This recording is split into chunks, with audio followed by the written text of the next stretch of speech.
in this class. Okay, super. So thank you to the classrooms who have joined us here. My name is Tamara Hamzi, and I'm the program manager at KEEP, Wisconsin's K-12 Energy Education Program. She's got this slide up right now. I'm not sure. And in joining us this afternoon is Mr. Juedes. He is a fourth-generation dairy farmer, and he's been on this. His family has been farming the same farm for 129 years. He and his wife and son milk between 55 and 60 cows, and they raise young stock. They grow all of their own feed on owned and rented grounds, and he started milking cows 42 years ago. And he bought the farm 24 years ago from a family member, and he hopes that his son will continue to farm when he's too old to keep doing it. So I have some slides that I'm going to share because Mr. Juedes does not have awesome internet on his farm, and so he went around earlier last week and took some pictures so that we can share those. And Mr. Juedes, can you see my slides that I'm showing? I can see you. The slides have not come up yet. The shares are not coming up. All right, let me try that one more time. Okay, now I see you in big picture. I'm on the little one. Yep. Let me share my screen here. At least you can see me and hear me, right? We can. Awesome. I put headphones on, so it's easier to listen, easier to hear, and to communicate. So I hope that's okay. Yeah. Can you see my slides now? And you. I see you in the bottom corner, but I do not see your slides that you're putting up. Okay, and for the teachers who are here, can you see if you can give me a thumbs up in the chat or unmute, let me know. Can you see the slide that has Mr. Juedes's name? They are able to. Okay, awesome. So I think because that's great. Thank you. Yep, they can see it. So Mr. Juedes knows what the pictures are. I will just prompt him and he will be able to take it from there. So getting started here. The first picture that we have is a picture of a map of Wisconsin. And now it's coming up. Now it's coming up. Perfect. Yeah, it just took a while. Slow internet, like we were saying. Okay, yes. So you can, hopefully students can see that there is a red flag that points to the location of the Juedes family farm. And we're going to take a moment here so in your classrooms, you and your teacher can look on the map and point to where your school is located. So it'll take about a minute to do that.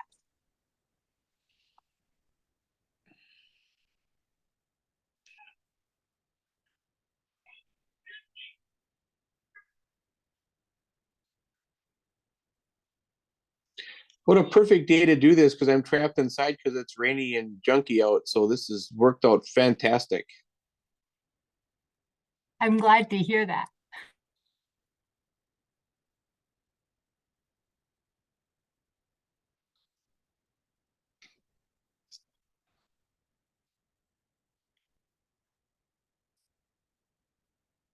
I'm thinking that teachers have had a chance to take a look at the map with their students. We'll go on to the next slide here.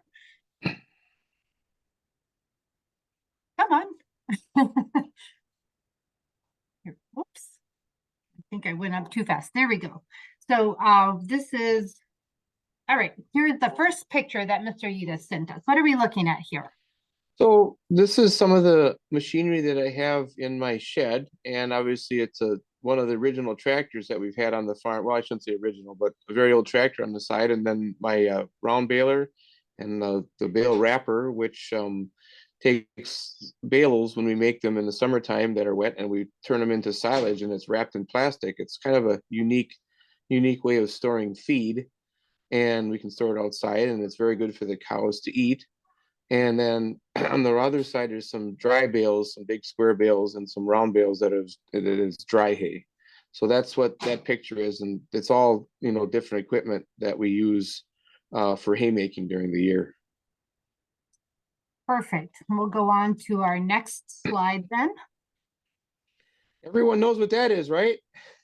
I That's don't where your know. that's where your good milk comes from. It's a picture of how we milk our cows. And she's standing there very nicely, and the milker is on, and you have the milking claw with the four they call them teat cups that are placed on the cow's udder, and it pulsates at a interval, and then it creates a vacuum, which then um, extracts the milk from the cow, and then it goes through the hose, and you see in the bottom and up into the pipeline, and then eventually up into the bulk tank. So that is the original spot where your milk comes from.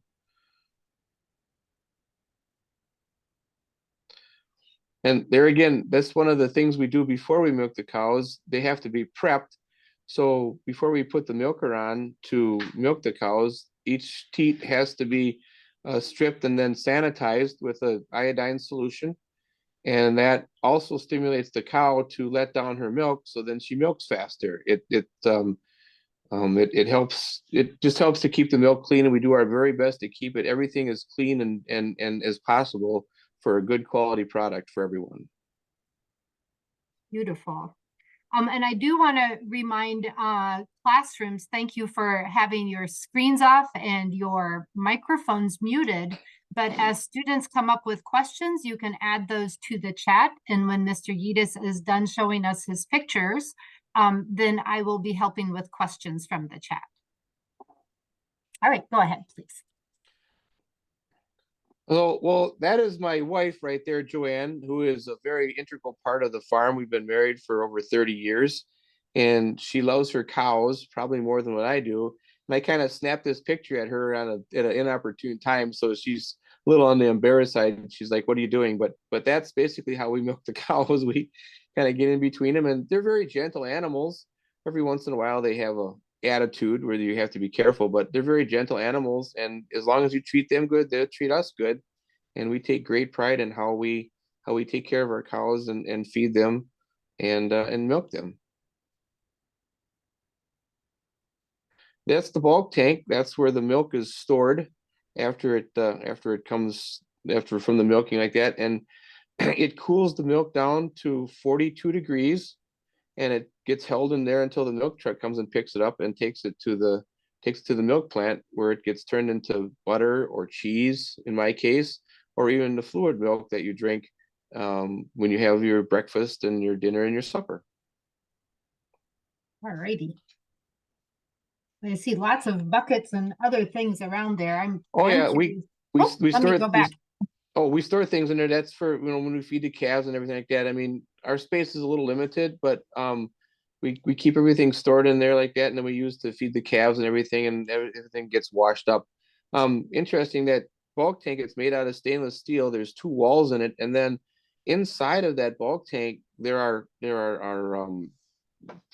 metal tubes, and inside of those tubes, freon is circulated, which extracts the heat from the milk, and then cools it out to the air to the compressor outside. Basically, if you're in your car and you're running your air conditioner, that's exactly what a bulk tank is made out of. It's stainless steel on both sides with air conditioning tubes in between, which cools the milk down. So think of a bulk tank as a big air conditioner that you have that is used in your vehicle.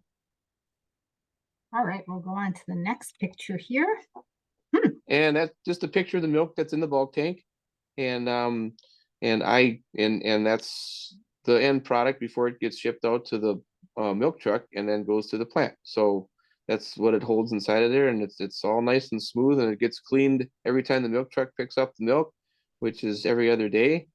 And that is really good stuff to drink. If you ever get a chance, try some right out of the bulk tank, because it's very, very, very good. It's like eating premium chocolate. I consider it. And I can see where this is where the two walls, it looks like there's the outside wall with the inside wall. Is that Well, what we're seeing there? You can't really see the two walls because they're blended together up on top. But yeah, there is an inside to it and an outside to it, and then the tubes run through the bottom half or third of the bulk tank, which then extracts the heat out and then exchanges it through a compressing system, which takes the heat out and cools the freon back down, and then and then it just keeps circulating until the milk is cooled down.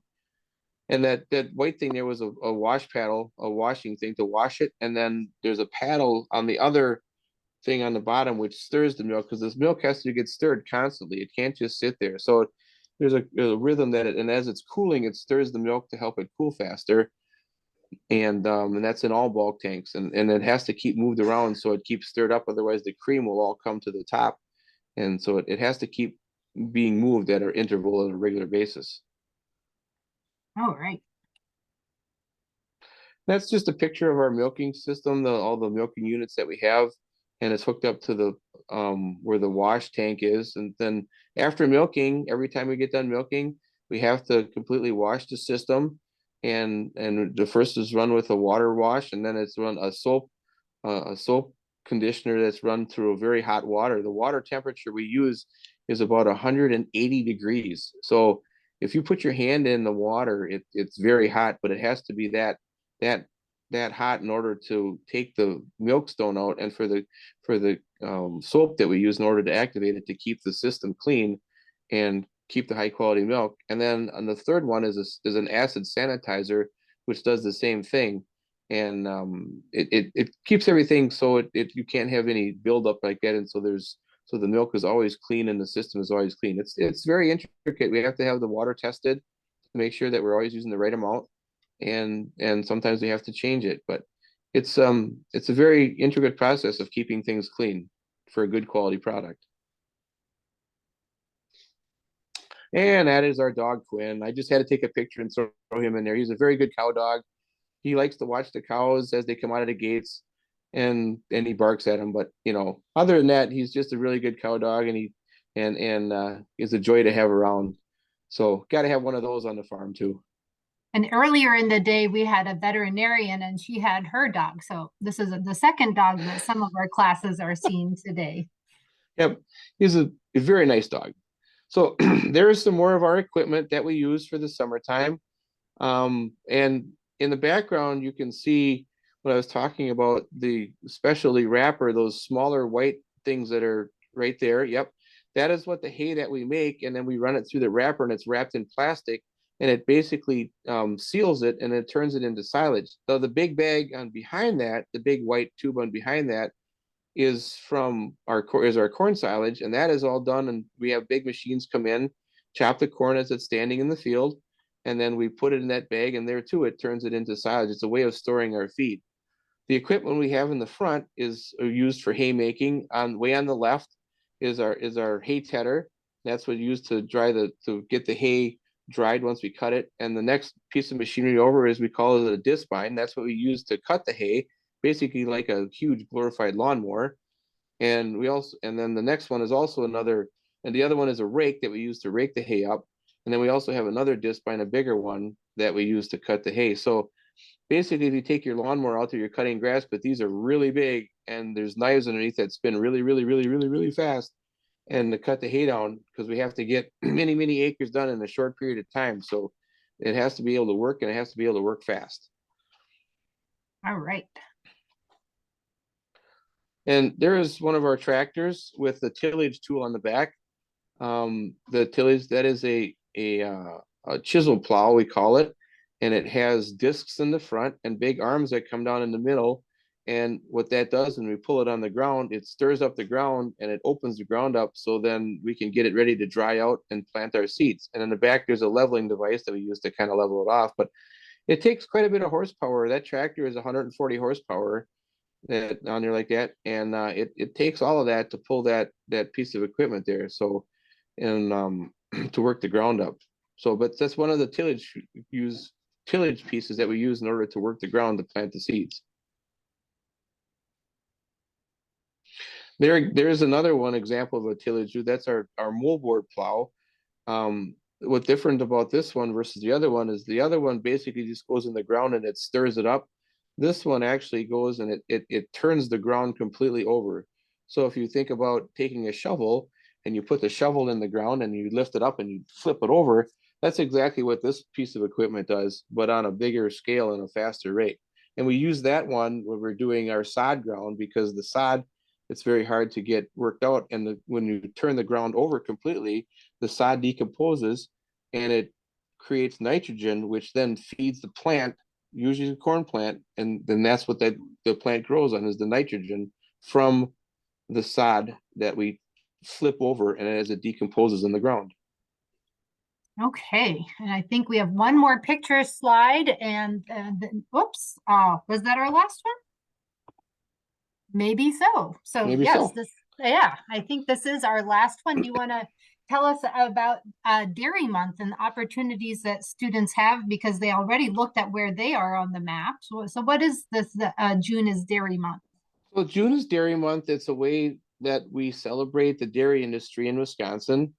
I know these numbers sound kind of big, but the dairy industry in Wisconsin produces upwards of $43 billion worth of economic impact to the state of Wisconsin.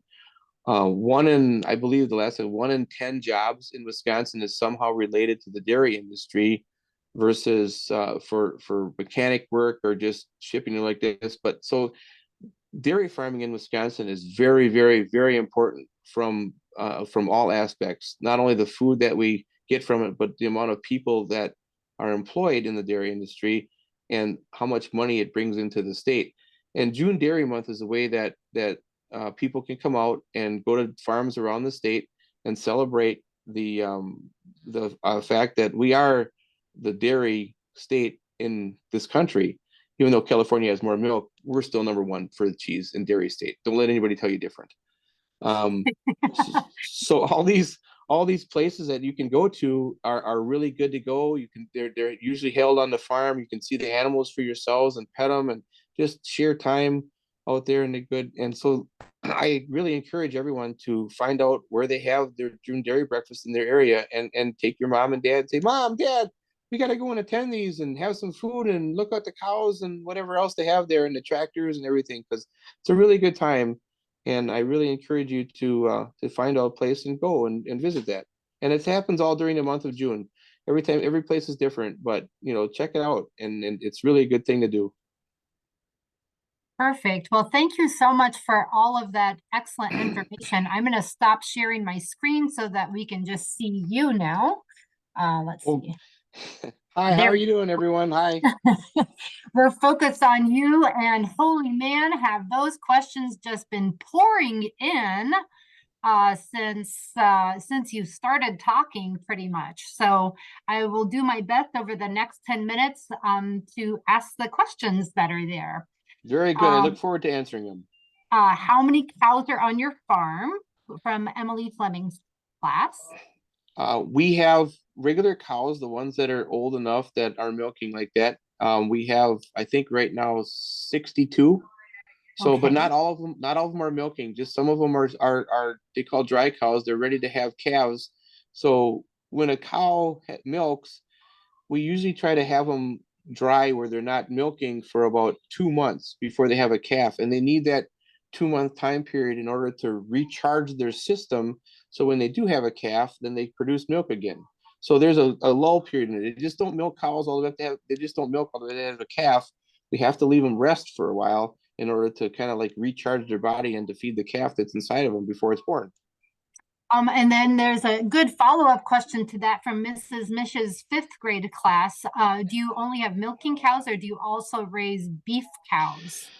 We just have milking cows. Some people do both, but it's really hard to do justice to both types of farming systems.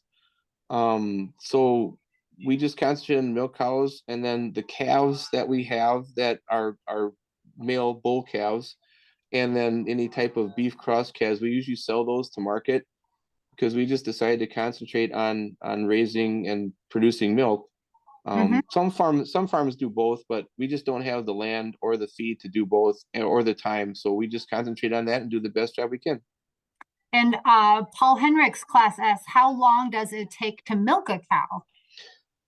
It depends how much milk they give. We have some cows that are giving over 100 pounds of milk a day. So if you put that in perspective, 1 gallon of milk weighs 8.6 pounds.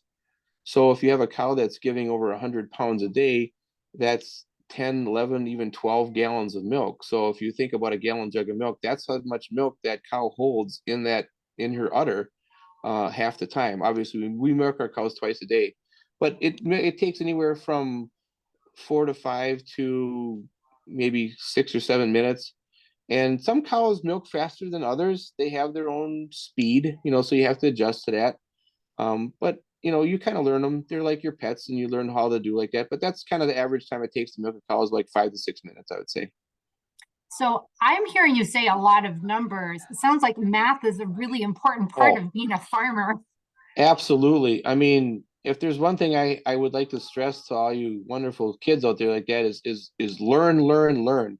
I mean, math is huge. I mean, you have to figure out your finances and everything. I mean, between math and English and everything involved like that, I mean, farming encompasses everything that you can think of.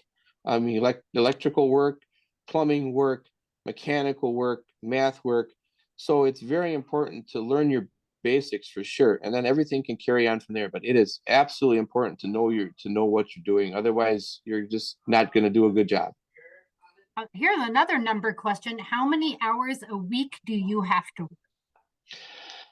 Well, that varies. I mean, on weeks like this, where the weather is kind of junky outside like that, we're kind of stuck inside because we can't do field work. But milking is there all the time, 7 days a week, 365 days a year. And from start to finish, every day, it usually takes about 3 hours to do everything. So you can pretty well plan on a solid 6 hours every single day that we have to work, and that doesn't include any of the other work that we have to do as far as outside work. So, I mean, we have 40 hours in a week easily just taking care of the cows, if not more than that, depending on how things go. And on top of that, so the hour time, it's not an easy job, and there's a lot involved in it. I mean, there's sometimes we put in, well over 100 hours a week when things are really going. So And it's there's a it's good follow-up question to that. Are there more people besides you and your wife who work on your farm? My son helps. I mean, he's a full-time employee. He's old enough now like that. And then on occasion we have other people that come in and help when it really gets swamped. Some of the neighbor kids and stuff like that, they come in and drive tractor for us, and in the summertime when we're making hay. But we try to do as best we can with us three. But there are times when we really have to branch out and get other people to help in order to get things done in a timely manner.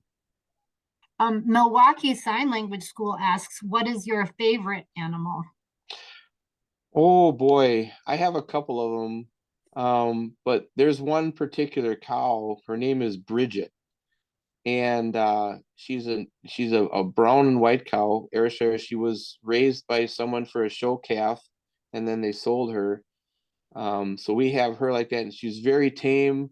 You can walk right up to her like that, but I mean, she's probably my favorite cow, but there's other ones as well. They all have a really good personality. I mean, some of them will walk right up to you when you're outside with them like that, and they just want you to pet them. And it's really cool to really learn about how each cow has their own personality. It's just they're like people, except they just can't talk.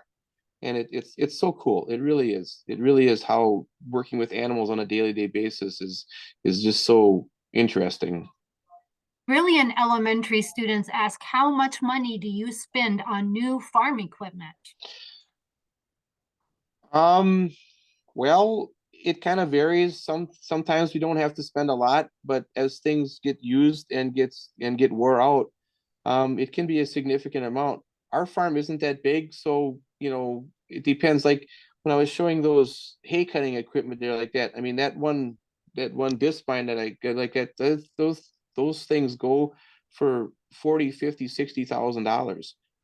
And that tractor that I showed, like that, brand new, they're well over $100,000. Used ones you can get cheaper, and we're pretty tight when it comes to stuff. We have other people come in and do our things, and the equipment that they come in with to chop our corn and our hay and stuff, that equipment, one of those pieces of machinery you see them on the road like that, are well over $500,000, if not close to 1 million, depending on what you get. So it is a very expensive thing to do, and the good thing is once you buy something, it lasts for hopefully a long time, especially if you take care of it.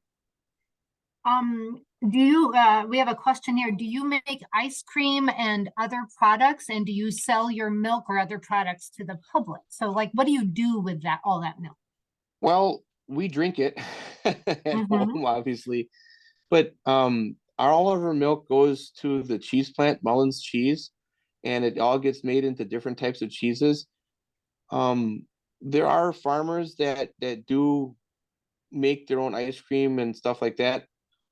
But it's very hard and time consuming, and it's hard to do justice to doing that stuff and then try to do all your field work at the same time. It doesn't, there's really around me, like there really isn't that big of a market for individuals to do that kind of stuff.